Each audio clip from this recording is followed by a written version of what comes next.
ప్రార్థన చేసుకొని దేవుని వాక్యాన్ని ప్రారంభించుకుందాం.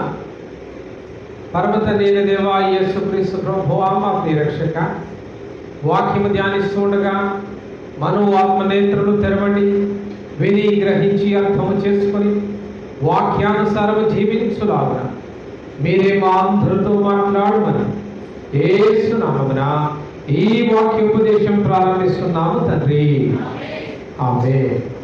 యోహాను సువార్త 14వ అధ్యాయము మొదటి వచనం నుంచి మనం గమనిస్తే, మీ హృదయమును కలవరపడనీయకుడి, దేవుని యందు విశ్వాసం ఉంచి ఉన్నారు. హల్లెలూయా. ఈరోజు మనము ధ్యానించే అంశం కలవరం. మీరు కలవరపడకుండా ఉండండి, మీ హృదయములను కలవరపడనీయకండి అని దేవుని వాక్యం మనకు బోధిస్తూ ఉంది. సహజంగా మన జీవితంలో మనం ఎప్పుడు కలవరపడతాం చెప్పండి? అనుకున్నవి జరగకపోతే, ఆరోగ్యం బాగాలేకపోతే, సమయానికి పిల్లోడికి ఉద్యోగం దొరకకపోతే, పెళ్ళి టైంకు కాకపోతే, అప్పటికి 30 సంబంధాలు చూసినా ఏది సెట్ కాకపోతే, ఈలోగా పిల్ల వయసు 30 ఏళ్ళు దాటితే సహజంగా ఏమొస్తుంది? కలవరం అనేది మొదలైపోతూనే ఉంటుంది. పెళ్ళయింది, 5 ఏళ్ళు అయింది, పిల్లలు కాలేదు, కలవరం స్టార్ట్ అవుతుంది. కొంతకాలం అటు ఇటు ఉండరు ధైర్యంగా, కానీ అల్టిమేట్గా కొన్ని రోజులు అయ్యేలోగా కలవరం మొదలైపోతుంది. వాళ్ళది వీళ్ళది గృహప్రవేశ కార్యక్రమాలకు పోతూ ఉంటారు. ఆడ ఎవడో అడుగుతాడు, మరి నువ్వు ఎప్పుడు కడుతున్నావయ్యా ఇల్లు? అప్పటికి వీడికి ఒక 50 ఏళ్ళు వస్తాయి. 50 ఏళ్ళు వచ్చినా నువ్వు కోసం ఇల్లు లేదే, కలవరం కదా. పెళ్లి కాకపోయినా కలవరం, పిల్లలు లేకపోయినా కలవరం, ఉద్యోగం లేకపోయినా కలవరం.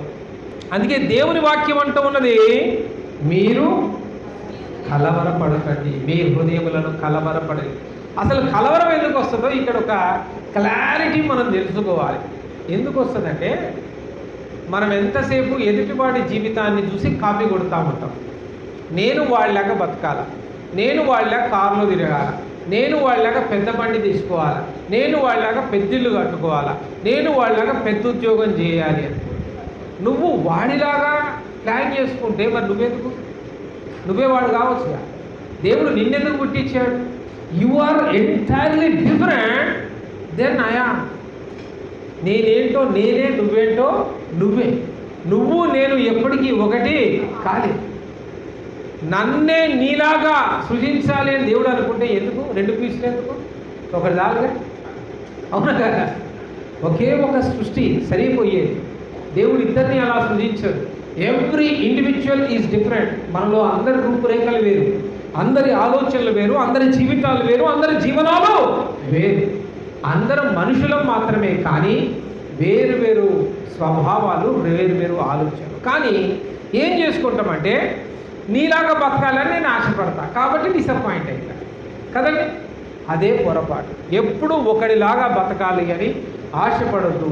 ఒకరిని చూసి మన లైఫ్ మనం కాపీ కొట్టద్దు. కొడితేనే నువ్వు కలవరపడాల్సిన పరిస్థితులు వస్తాయి. అండ్ సెకండ్ ఇంపార్టెంట్ థింగ్, మనం దేవుణ్ణి ఎప్పుడు అడిగినా కూడా భూ సంబంధమైన విషయాలే అడుగుతాం.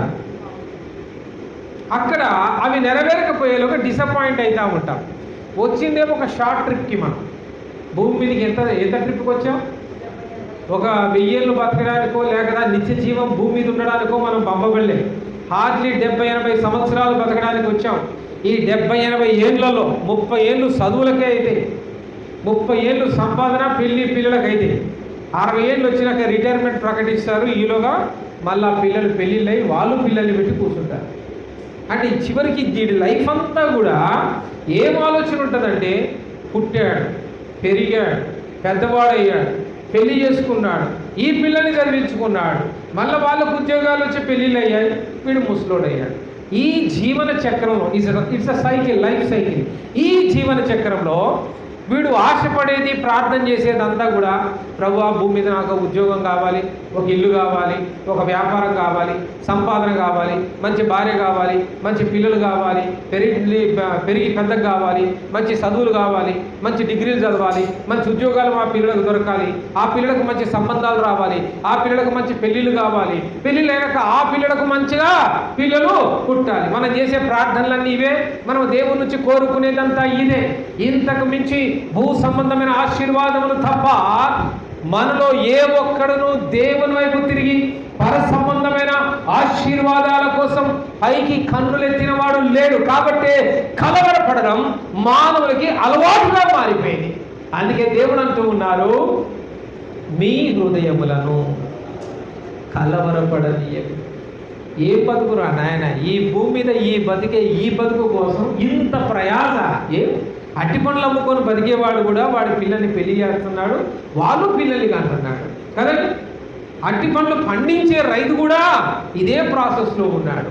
ఈ అట్టి పండ్లు ఇంటర్నేషనల్ ఎక్స్పోర్ట్ చేసే మహా అధినేతలు, గొప్ప గొప్ప వ్యాపారస్తులు కూడా ఇదే ప్రాసెస్లో ఉన్నారు. అంటే కేవలం బండి మీద పెట్టి అమ్మేవాడి దగ్గర నుంచి విదేశాలకు ఎక్స్పోర్టింగ్ చేసే అంత పెద్ద వ్యాపారవేత్తలు కూడా ఏం చేస్తున్నారు? నిత్యం భూ సంబంధమైన వాటి గురించే ఆలోచన చేస్తారు. ఎప్పుడైతే భూ సంబంధమైన వాటి జరగదో డిసప్పాయింట్ అవుతాడు. ఎగ్జామ్ రాసావు, ఫెయిల్ అయినాం అనుకో, ఏమవుతుంది? కలవరం అవుతుంది. లటక్కన ఫ్యాన్కు తాడేలాంటి తీసుకుంటాడు. లేదా అదే కాలేజ్ మేడ మీదకి పోయి గబక్కుని దూకి చేస్తాడు. కలవరం. ఏమైంది? ఇది ఫెయిల్ అయితే ఏమైంది? You can pass in the next nothing. కానీ పేరెంట్స్ అంత ఈజీగా లేరు. ప్రాబ్లం అక్కడ ఉంది. ఒకడు సూసైడ్ చేసుకున్నాడంటే వాడు ఒక్కడే రీజన్ కాదు, వాడి వెనక వాళ్ళ పేరెంట్స్ కూడా విసుగుడు. చూసినవా, నీతో పాటు నీతో సైకిల్ వేసుకొని వచ్చాడు, వాడికి 600 వచ్చినాయి, నీకేమొచ్చింది? 60 మార్కులు కూడా రాలేదు. ఇప్పుడు కలవరానికి కారణం ఏమయ్యారు? కాలేదయ్యా, ఫెయిల్ అయ్యాడు, అయితే ఏమైంది? ఉద్యోగం రాలే, అయితే ఏమైంది? పెళ్ళి కాలే, అయితే ఏమైంది? అవునా? పిల్లలు పుట్టలే, అయితే ఏమైంది? ఈ క్లారిటీలో ఉంటే కలవరం అనేది ఉండదు. కానీ మనుషులు భూ సంబంధమైన వాటి మీదనే షార్ట్ ట్రిప్ కోసమే ఎంతసేపు దేవుని ప్రార్థన చేస్తారు. అయ్యా ప్రార్థన చేయండి, ప్రార్థన చేయండి, ప్రార్థన చేయండి, ప్రార్థన చేయండి. దేని చేయాలి ప్రార్థన? పరలోకం చేరాలని ప్రార్థన ఉందా? రక్షణ పొందాలని ప్రార్థన ఉందా? రక్షణ కాపాడాలనుకున్న ప్రార్థన ఉందా? దేవుని సన్నిధిలోకి చేరాలని ప్రార్థన ఉందా? నా మట్టుకైతే బ్రతుకుడు క్రీస్తే, సావైతే లాభమన్న ప్రార్థన ఉందా?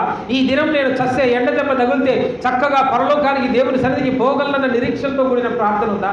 ఇవే కాదు, ఎంతసేపు లోక సంబంధమైన ఆశీర్వాదాల కోసం, లోక సంబంధమైన వాటి కోసమే మనం ప్రయాసపడుతున్నాం, ప్రార్థన కొడుతున్నాం, ప్రార్థిస్తూ ఉన్నాం.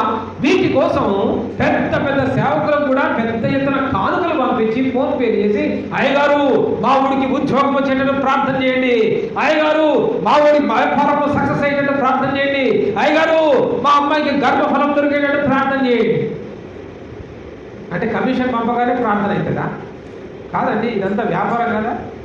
ఫోన్పే కొట్టావు, ప్రార్థన అడిగావు, అంటే you are buying a prayer. It's not ప్రార్థన. ఏం చేస్తున్నావు? కొనుక్కుంటున్నా. డబ్బిచ్చి, సందాలిచ్చి, కానుకలిచ్చి. ఇట్టి ప్రార్థనలు దేవుడు పెట్టాడా? ఇట్టి ప్రార్థనలు కార్యాలు జరుగుతాయా?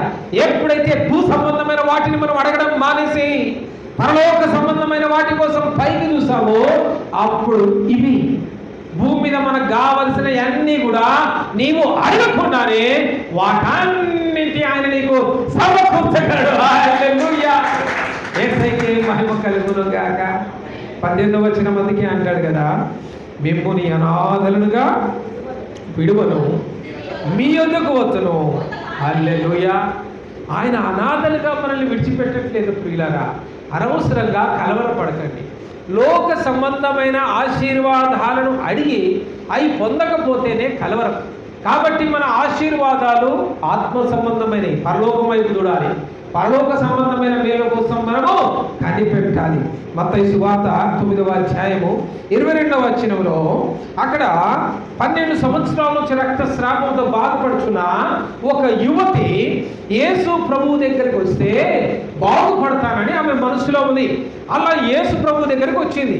అయితే యేసు ప్రభు చుట్టూ ఎప్పుడు జనాలు ఉంటారు కదండి.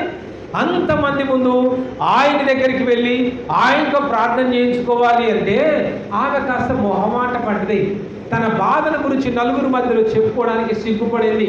కాబట్టి ఆమె అనుకున్నది, యేసు ప్రభుతో ప్రార్థన చేయించుకోనే అంత లేదులే కానీ నాకు అట్లీస్ట్ ఆయన వస్త్రపు చెంగు మాత్రము తాకినా చాలు, నేను బాగుపడుదును అని ఆ గుంపులో నుంచి అలా అలా అలా వెళ్ళి ఆయన యొక్క వస్త్రపు చెంగును అలా తాకగానే ఆ స్త్రీ యొక్క రక్తస్రావము అప్పటికప్పటికే నిలిచిపోయేను. హల్లెలూయా. అది దేవుడు చేసిన గొప్ప స్వస్థత. కానీ ఈ అద్భుతం రహస్యంగా ఉండిపోకూడదు అన్నదే దేవుని ఉద్దేశం. అందుకే దేవుడు ఏమన్నాడంటే, నన్ను ఎవరో తాకిరి అన్నారు. చుట్టూ ఉన్న శిష్యులు అంటారు, ప్రభువా జనాలు గుమ్మి కూడి ఒకరి మీద ఒకరి ఇట్ట పడుతున్నారు, నీ మీద ఎవరో తాకిరి అని ఎట్లా అంటావు? ఇంతమందిలో ఎవరో దాక్కుంటాడే. నో నో, ఖచ్చితంగా ఎవరో దాకారు. నాలో నుంచి ప్రభావము వెడలుట నేను చూచి తిని. అది నేను అబ్జర్వ్ చేశా. వెంటనే ఆ యువతి గమనించింది, అయ్యా నేనే. దేవుని ద్వారా రహస్యంగా మేలు పొందుకుంటే చాలా, అట్ట కాదు. నువ్వు పొందుకున్న మేలు ఏం చేయాలి? ఏం చెప్పాలి? నలుగురికి సాక్ష్యం చెప్పేటట్టుగా నువ్వు ఉండాలి. అది ఆమెను పిలిచాడు.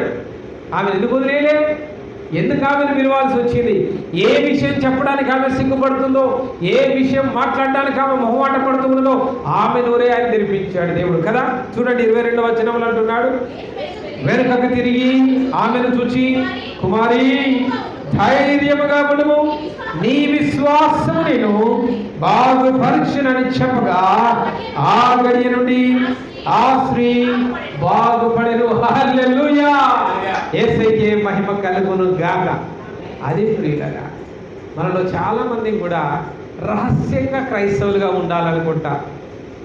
చర్చికి వచ్చినప్పుడేమో పెద్దగా నోరు తెరుస్తాం, హల్లెలూయా ఆమేన్ అని ధైర్యంగా బతుకుతాం.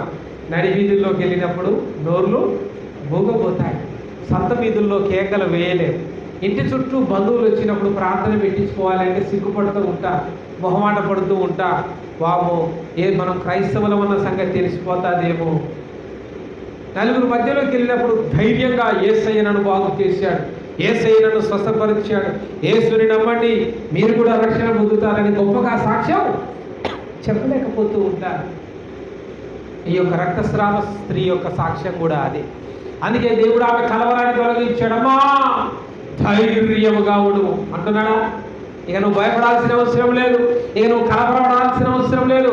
ధైర్యముగా ఉండు, దేవుని యందు నిరీక్షణ ఉంచు, దేవుని కోసం గొప్పగా నిలబడు. రహస్యంగా కాదు, ఎలా నిలబడాలి?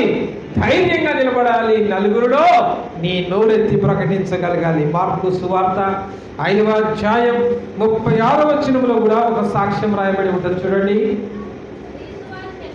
యేసు వారు చెప్పిన మాట లక్ష్య పెట్టక భయపడకము, నమ్మిక మాత్రం ఉంచుమని సమాజ మందిరపు అధికారితో చెప్పాను. హల్లెలూయా.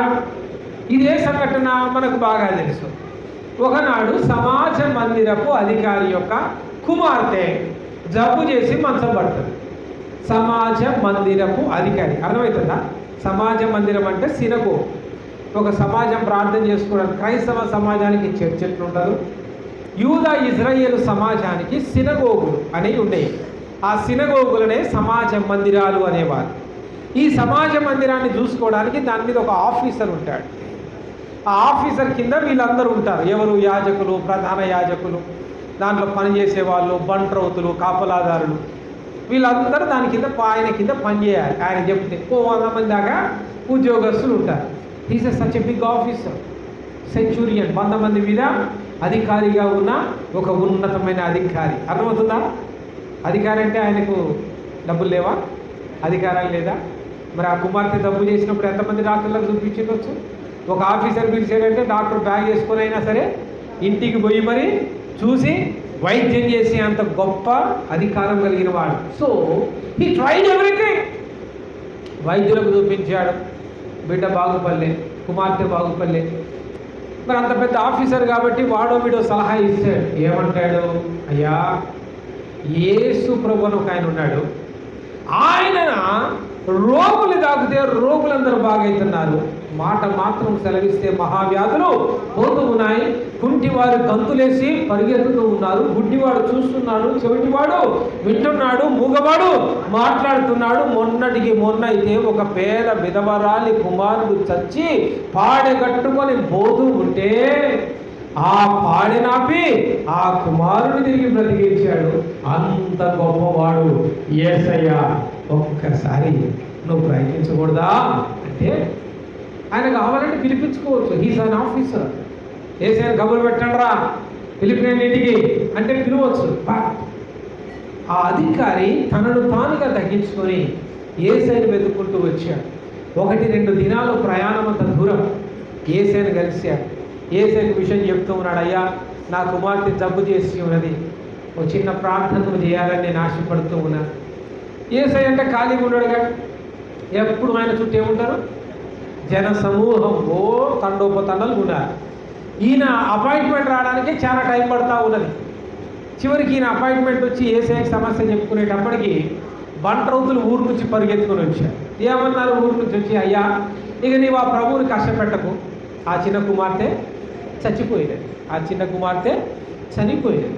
ఇప్పుడు యేసయ్య వచ్చి మాత్రం ఏం చేస్తాను? బతుకున్నప్పుడు వస్తే బాగు చేసేవాడు, ప్రార్థన చేసేవాడు, చచ్చిపోయినాక పాపం ఆయన ఎందుకు బాధ పెడతావయ్యా అంటే ఆ వచనంలో యేసయ్య ఒక మాట అంటూ ఉన్నాడు, వారు చెప్పిన మాట లక్ష్య పెట్టక ఆయన ఏమంటున్నాడు చెప్పండి? భయపడకము. ఏమంటున్నాడు? నమ్మిక మాత్రము. హల్లెలూయా. ఆమేన్. ఈయనకి అర్థం కావట్లే అధికారికి, ఇదేమిరా చచ్చిపోయిన ఆల్రెడీ అంటే నమ్మిక మాత్రం ఉంచు అంటాడు. యేసయ్య మంచిగా వచ్చాడు, సమాజ మందిరపు అధికారితో ఇంటికి వచ్చాడు. ఆ చిన్నదాన్ని చూశాడు. తల్లి పాపమి అనగానే బజ్జుకున్న చిన్నది దిగ్గున లేచి నిలబడది. హల్లెలూయా. చచ్చిన శవాలు కూడా అందుకే ఆయన అంటాడు, కలవరపడకుడి, భయపడకుడి, ధైర్యము తెచ్చుకుని. ఈ మాటలు ఎందుకు అంటాడంటే ఆయనకు అసాధ్యమైంది ఏదీ లేదు. సర్వలోకాలను పాలించే దేవుడు ఆయన, రాజులకు రాజు ఆయన, ప్రభువులకు ప్రభువు ఆయన, సైన్యములకు అధిపతి అయిన వాడు ఆయన. ఆయన శాసిస్తే ఆకాశ మండలపు శక్తులు, దేవదూతల సైన్యాలు, సమూహాలు ఎక్కడికైనా దించగల సమర్థుడు ఆయన. ఈ భూమి మీద వీసే పిల్లగాళ్ళు ఒక లెక్క, ఈ గాలి తుఫాన్లు ఆయనకి ఏ పాటి అండి? పిల్లగాళ్ళు లాంటి, అవునా కాదా? మనకు అప్పుడప్పుడు ఈ ఎండాకాలం చిన్న చిన్న సుడిగుండాలు ఉంటాయి, బుడ్డి బుడ్డి, మనం చూస్తూ ఉంటాం. ఇంట్లో కూర్చొని చూస్తూ ఉంటేనే ఆడి వరకే గింతంతే గాలి దుర్రున ఇట్టే కుడుతుంది. మన పిల్లలకి చెప్తాం, అరే ఇదే పెద్దగా వస్తే కార్లు లేపుతుంది, బస్సులు లేపుతుంది, రైలు లేపుతుంది, వాటిని టోర్నడోలు అంటారా అని వాటిని చూపించి మన పిల్లలకు మనం చదువు చెప్తాం, నేర్పిస్తాం. అలాంటిది 2012లో జపాన్లో వచ్చినప్పుడు పెద్ద పెద్ద మెట్రో రైలు సహా ఆ సుడిగుండాల్లో ఎగిరిపోయి ఇంకేమో పడ్డాయి. అలాంటి మరి పెద్ద పెద్ద గుండాలు ఉంటాయిరా అని అనిపిస్తుంది. మనకు ఆ బుట్ట సుడిగుండం చూసినప్పుడు దర్జాగా కాలు మీద కాలేసుకొని మన కొడుకుకో, మనవడుకో, మనవరాలుకో ఆ కథ మొత్తం చెప్తాం. భయపడ్డాం, ఇంట్లో గురకం, తలుపేసుకోం, ఈయనే కూర్చొని. ఎందుకు? మన స్థాయికి అదొక పిల్లగాలి, అవునా? మన స్థాయికి అదొక పిల్లగాలి. కానీ అక్కడున్న ఆకుకో, ఆకు మీదున్న చీమకో అది పెద్ద సుడిగుండం. ఆ చీమ వల్ల బతుకుద్దో సస్తదో కూడా తెలియదు. సర్ర లేపి కొట్టిందంటే చీమ కళ్ళు తిరిగి రావాలి, ఆ ఏడబడుతుందో కూడా తెలియదు. అంటే ఆ అల్పమైన ప్రాణులకు అదొక సుడిగుండం. కానీ మనకే ఆ చిన్న సుడిగుండం చిన్నగా అనిపించినప్పుడు సర్వలోకాలను ఏలు రాజు, రాజులకు రాజు, ప్రభువులకు ప్రభువు, ఆయనకు భూమండలం ఒక వెంట్రుకతో సమానం కదండి. సర్వలోకాల్లో ఉన్న నక్షత్ర మండలాల్లోనే పైనున్నవాడు ఆయన. నక్షత్రాలలోనే ఒక అల్పమైన నక్షత్రం సూర్యుడనే నక్షత్రం అయితే, ఆ సూర్యుడనే నక్షత్రానికి ఉన్న నవగ్రహాలలో ఒక గ్రహం భూమండలం అనే గ్రహం అయితే, ఆ భూమండలంలో ఉన్న పంచఖండాలలో ఆసియా అనే ఖండములో, భారతదేశం అనే దేశంలో, తెలంగాణ అనే రాష్ట్రంలో, మహబూబాబాద్ అనే జిల్లాలో, మరిపెడ అనే ఒక కుగ్రామంలో, సో అండ్ సో ఒక కాలనీలో ఒక 2 BHK కట్టుకున్న మన బతుకు ఏపాటి? భూలోక సంబంధమైన పెను తుఫానులు, పెను గాలులు, లోక సంబంధమైన కలవరాలన్నీ కూడా దేవునికి ఎలాంటివి? పిల్లగాలుల లాంటివి. కాబట్టి ఆయన అంటూ ఉన్నాడు, కలవరపడకుడి, భయపడకుడి, ధైర్యము తెచ్చుకొనుడి. ఆమేన్. చావునే జయించిన వాడికి, చచ్చిన చిన్నదాన్ని దిగ్గున లేపగలిగిన వాడికి నీ అనారోగ్యం పెద్ద సమస్య, నీ జీవితంలో నువ్వు స్థిరపడటం ఒక పెద్ద సమస్య. క్రీస్తునందు ప్రియ సహోదరుడా, క్రీస్తునందు ప్రియ సహోదరి, మరి దేవుని యొక్క గొప్ప కార్యాలు మనం గమనించాలి. చూడండి, అందుకే లూకా సువార్త 7వ అధ్యాయము 13వ వచనంలో కూడా ఒక మాట రాయబడి ఉంది. చూడండి, ప్రభు ఆమెను చూచి ఆమె యందు కనికరపడి ఏడవవద్దని ఆమెతో చెప్పి దగ్గరికి వచ్చి పాడిన ముఠగా మోయుచున్న వారు నిలిచిరి. ఈ సంఘటన కూడా మనకు బాగా తెలుసు. ఏంటా సంఘటన? ఒక పేద విధవరాలు ఉండే, వాడికి ఒకటే కుమారుడు ఉండే. ఉన్న ఒక్క యవన కుమారుడు చచ్చిపోయాడు. మరి ఇప్పుడు ఆమెను పెంచి పోషించే వాళ్ళు ఎవరు? ఆడవాళ్ళు బయటికి వెళ్ళి పని చేసుకోకూడదు. మరి ఆ రోజుల్లో మరి ఎవరు పెంచి పోషించాలి? ఈరోజు మంచిగా కాలేజీ పోతున్నారు, చదువుకుంటున్నారు, ఉద్యోగాలు చేస్తున్నారు. ఇక కొన్ని ఇళ్లలో అయితే భార్యే కష్టపడి ఉద్యోగం చేస్తుంది. ఇక మూడు కాళ్ళ మీద కాలేసుకొని హాయిగా దర్జాగా యాను సంపాదించుకో, నేను వంట వారం చేసి పెడతాపో. రివర్స్ కూడా అవుతుంది ఇంకా కొన్ని స్వార్థంతో అయితే. దేవుడు ఇద్దరిని సమానంగా పెట్టాడు. కాబట్టి కుటుంబ పరిస్థితిలో ఇద్దరు కష్టపడాలి. ఒక యంత్రంగా ఆడవాళ్ళను చూడకూడదు, మగవాన్ని సంపాదించే యంత్రంగా చూడకూడదు, ఆడవాళ్ళను కనిపించే యంత్రంగా. They are not machines, they are humans. వాళ్ళిద్దరు కూడా దేవుని స్వభావంలో చేయబడ్డవారు. హల్లెలూయా. కాబట్టి ఇద్దరు కలిసి కష్టపడితేనే కుటుంబం అనేది ముందుకు సాగుతుంది. బాధ్యతలు కలిసి పంచుకోవాలి, కలిసి పోషించాలి. విధవరాలి కుమారుడు చచ్చిపోయి పాడబట్టుకొని పోతుంటే యేసు ప్రభు ఆ విధవరాన్ని చూసి చాలిపడ్డాడు. పాపం ఈమె పరిస్థితి ఏంది? పని చేసుకోలేదు అంటే ఊరోళ్ళు సందాలేసి ఆమెను పోషించారా? ఎవడన్నా ఒక ముద్ద అన్నం పెడితే తప్ప ఇక ఆ విధవరాలు తిండి లేదు. ఆ రోజు ఎవడు పెట్టకపోతే ఆ రోజు ఆ విధవరాలకి తిండి లేదు, ఆకలితో చావాల్సింది. అందుకే యేసు ప్రభు ఆమెను చూసి కనికరపడి పాడెను కొట్టి కుమారుడు లేము అనగానే చచ్చిన వాడు తిరిగి లేచెను. హల్లెలూయా. క్రీస్తునందు ప్రియులారా, అందుకే కలవరపడకూడి అంటూ ఉన్నాడు. చివరికి ఒక మాట చెప్పి ముగిస్తాను. యోహాను సువార్త 16వ అధ్యాయం 33వ వచనం ఈ రీతిగా మాట్లాడుతుంది చూడండి. నా యందు మీకు సమాధానము కలుగునట్లు ఈ మాటలు మీతో చెప్పుచున్నాను. లోకములో మీకు శ్రమ అయినను ధైర్యము తెచ్చుకొనుడి, ఎందుకంటే నేను లోకమును జయించి ఉన్నాను. హల్లెలూయా. మన యేసయ్య లోకాన్ని జయించాడు. కాబట్టి లోక శ్రమలకు మనం ధైర్యంగా నిలబడాలి. జబ్బు వచ్చినా నిలబడాలి, అప్పులైనా నిలబడాలి, సమస్యలు వచ్చినా నిలబడాలి, కుటుంబ పరిస్థితులు విచ్ఛిన్నమైనా నిలబడాలి, పెళ్లి కాకపోయినా నిలబడాలి, పిల్లలు లేకపోయినా నిలబడాలి, సొంత ఇల్లు లేకపోయినా నిలబడాలి, సొంత వ్యాపారం లేకపోయినా నిలబడాలి, దమ్మిడి ఆదాయం లేకపోయినా నిలబడాలి. ఆకాశ పక్షులు చూడండి, విత్తవు కోయవు, వాటినే పోషించగలిగిన నేను నా స్వరూపములో నా స్వభావంలో రూపించబడ్డ మిమ్మల్ని పోషించలేనా? దేవుడు వాగ్దానం ఇస్తున్నాడు. కాబట్టి కలవరపడకుడి, భయపడకుడి, ధైర్యము తెచ్చుకోండి. లోకములో శ్రమ ఎన్నేళ్ళు శ్రమ? బతికిన 70-80 ఏళ్ళు మాత్రమే శ్రమ. ఈ శ్రమను తట్టుకొని నువ్వు నిలబడితే నిత్య జీవము, నిత్యానందము. హల్లెలూయా. యేసయ్యకే మహిమ కలుగును గాక. నిత్యానందమును పరమందున నిత్య సమాధానము సదా. నిత్యానందమును పరమందున నిత్య సమాధానము సదా. పొందేలాను విశ్రాంతిని సేవలన్నీయు వీడి, పొందేలాను విశ్రాంతిని సేవలన్నీయు వీడి, పరలోకము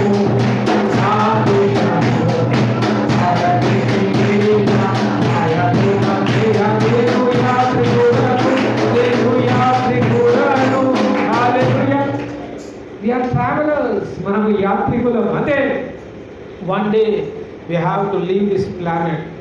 మనం వదిలేయాల్సిందే. నీ సొంత ఇల్లు, వెండి బంగారము, నీది అనుకున్న ప్రతిదీ you have to drop down. అవునా? You only will enter in the heaven. నీవు మాత్రమే, ఇక నీది ఎవరు లేదు. అబ్బో మా ఆయన బంగారం అంటావు.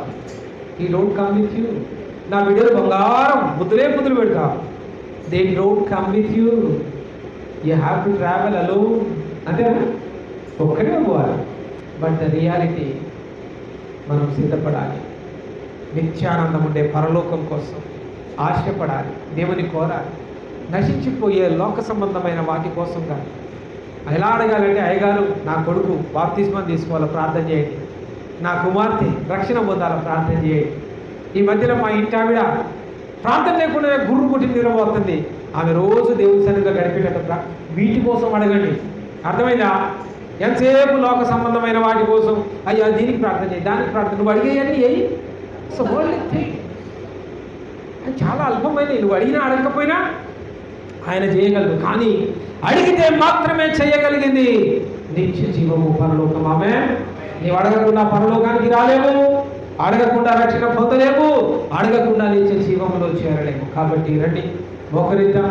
మనము కలవరపడక, ధైర్యం తెచ్చుకొని, భయపడక, దేవుని యందు నిరీక్షణ కలిగి పరలోక వాసులం వారి జీవితం. అట్టి కృప తండ్రి అయిన దేవుడు ప్రభు అయిన యేసయ్య మనందరికీ అనుగ్రహించినట్లుగా ప్రార్థన చేసుకుందాం.